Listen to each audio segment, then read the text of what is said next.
그 무렵에 분봉왕 헤롯이 예수의 소문을 듣고서 자기 신하들에게 말하였다. 이 사람은 세례자 요한이다. 그가 죽은 사람들 가운데서 살아났다. 그 때문에 그가 이런 놀라운 능력을 발휘하는 것이다. 헤롯은 일찍이 자기 동생 빌립의 아내 헤로디아의 일 때문에 요한을 붙잡아다가 묶어서 감옥에 가둔 일이 있었다. 그것은 요한이 헤롯에게 그 여자를 차지하는 것은 옳지 않습니다 하고 여러 차례 말하였기 때문이다. 그래서 헤롯은 요한을 죽이려고 하였으나 민중이 두려워서 그렇게 하지 못하였다. 그것은 그들이 요한을 예언자로 여기고 있었기 때문이다. 그런데 마침 헤롯의 생일에 헤로디아의 딸이 손님들 앞에서 춤을 추어서 헤롯을 즐겁게 해주었다. 그리하여 헤롯은 그 소녀에게 청하는 것은 무엇이든지 주겠다고 맹세로서 약속하였다. 소녀는 자기 어머니가 시키는 대로 말하였다. 세례자 요한의 머리를 쟁반에 담아서 이리로 가져다 주십시오. 왕은 마음이 괴로웠지만 이미 맹세를 하였고 또 손님들이 보고 있는 앞이므로 그렇게 해주라는 명령을 내리게 되었다. 그래서 그는 사람을 보내서 감옥에서 요한의 목을 베게 하였다. 그 머리를 쟁반에 담아서 가져다가 소녀에게 주니 소녀는 그것을 자기 어머니에게 가져갔다.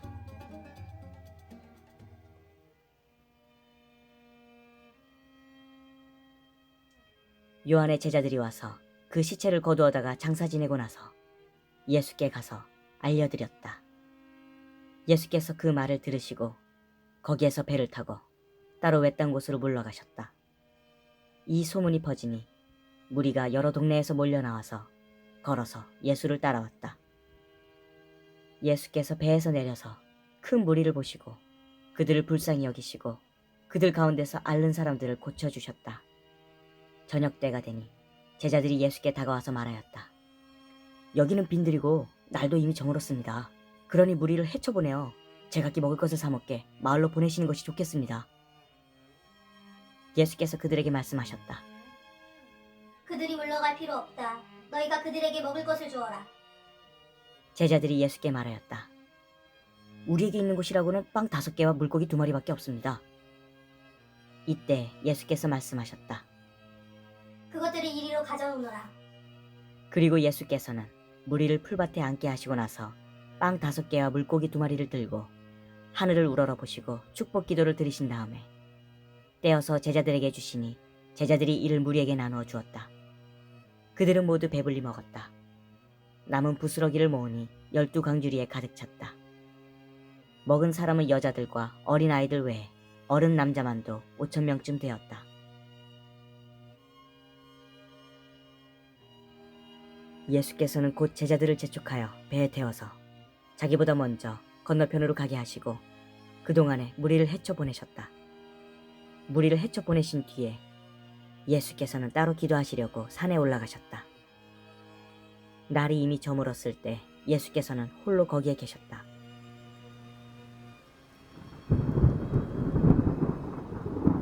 제자들이 탄 배는 그 사이에 이미 육지에서 멀리 떨어져 있었는데 풍랑에 몹시 시달리고 있었다. 바람이 거슬러서 불어왔기 때문이다. 이른 새벽에 예수께서 바다 위로 걸어서 제자들에게로 가셨다. 제자들이 예수께서 바다 위로 걸어오시는 것을 보고 겁에 질려서 유령이다 하며 두려워서 소리를 질렀다. 예수께서 곧 그들에게 말씀하셨다. 안심하여라 나다. 두려워하지 말아라. 베드로가 예수께 말하였다. 주님, 주님이시면 나더러 물 위로 걸어서 주님께로 오라고 명령하십시오. 예수께서 오너라. 하고 말씀하셨다. 베드로는 배에서 내려 물 위로 걸어서 예수께로 갔다. 그러나 베드로는 거센 바람이 불어오는 것을 보고 무서움에 사로잡혀서 물에 빠져들어가게 되었다. 그때에 그는 주님 살려주십시오 하고 외쳤다. 예수께서 곧 손을 내밀어서 그를 붙잡고 말씀하셨다. 믿음이 적은 사람아, 왜 의심하였느냐? 그리고 그들이 함께 배에 오르니 바람이 그쳤다. 배 안에 있던 사람들은 그에게 무릎을 꿇고 말하였다. 선생님은 참으로 하나님의 아들이십니다. 그들은 바다를 건너가서 게네사렛 땅에 이르렀다. 그곳 사람들이 예수를 알아보고 주위에 온 지방으로 사람을 보내어 병자를 모두 그에게 데려왔다. 그들은 예수께 그의 옷술만에라도 손을 대게 해달라고 간청하였다. 그리고 손을 댄 사람은 모두 나았다. 세례 요한은 감옥에 갇혀 있었습니다. 왜냐하면 헤롯 왕의 잘못을 꼬집었거든요. 그 잘못이 뭐냐?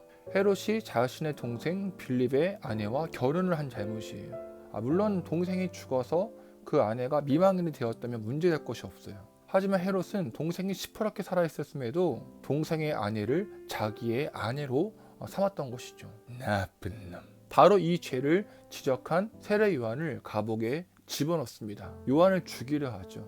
그런데 5절을 보세요. 수많은 사람들이 세례 요한을 선지자로 여김으로 그들을 두려워하더니 라고 쓰여 있습니다. 이게 오늘 말씀의 핵심 포인트예요. 여러분, 헤롯은 세례 요한이 선지자인 것을 두려워하지 않았어요. 하나님을 두려워하지 않았습니다. 오히려 수많은 사람들을 두려워합니다. 왜요? 자신의 안전이 위태로워질까 봐요. 왕이라고 해도 자신의 안전, 자신의 자리가 위협받는다면 두려움이 가득하죠.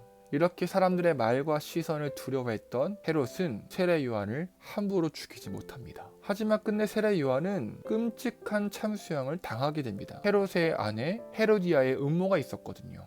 헤로디아는 헤롯과 자신의 죄를 지적한 세례 요한이 너무나 꼴보기 싫었어요. 그래서 자신의 딸을 교묘하게 이용하고 헤롯은 세례 요한을 죽이라고 명령하죠. 결국 헤로디아는 자신의 손에 피 한 방울 묻히지 않고 세례 요한을 죽입니다. 여러분, 딱 보기에는 헤로디아가 굉장히 악랄하게 보일지 모르겠지만 그 악랄함 역시 두려움에서 비롯된 것이죠. 왜냐하면 하나님의 선지자라는 사람이 자신의 죄를 여실없이 고발했잖아요. 헤롯도 세례 요한을 죽이는 것을 두려워했으니 언젠가는 자신도 헤롯의 신임을 잃을 수 있다는 생각에 지배했기 때문이죠. 그러니 어떻게 해서든 눈에 가시인 세례 요한을 제거하고자 했던 것이죠.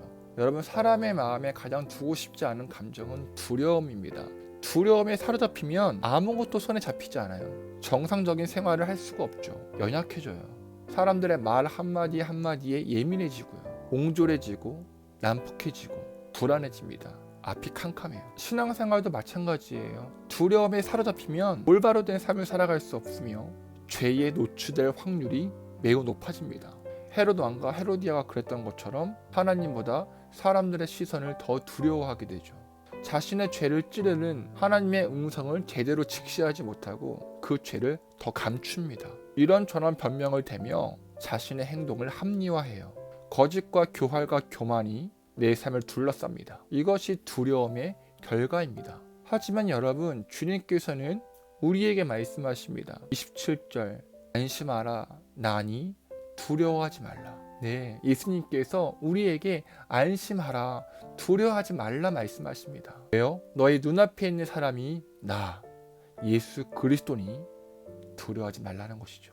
그 분은 어떤 분이시죠? 5개의 떡과 2마리의 물고기로 5,000명을 먹이신 분이요. 바다를 꾸짖고 물 위로 걸으시는 분이세요. 믿으시나요? 온 세상 우주 만물을 창조하신 하나님께서 이런 기적 하나 못하시겠어요? 하지만 우리는 두려움에 사로잡혀 그 하나님을 잊어버려요. 믿음이 흔들려요.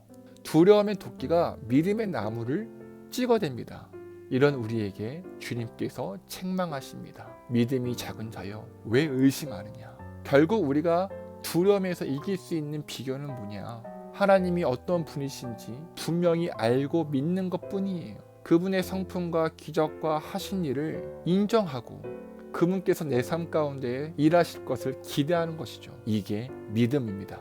이 믿음이 주변 사람들로부터 오는 두려움, 내 안에서 솟아나는 그 두려움을 이길 수 있습니다. 오늘 하루 우리의 삶 가운데에서 이렇게 고백합시다. 33절, 주님은 진실로 하나님의 아들입니다. 그 주님을 신뢰합니다. 아멘. 이 믿음으로 두려움을 이기고 날마다 승리하는 저와 여러분 되시기를 축복합니다. 우리는 주의 나라 백성입니다.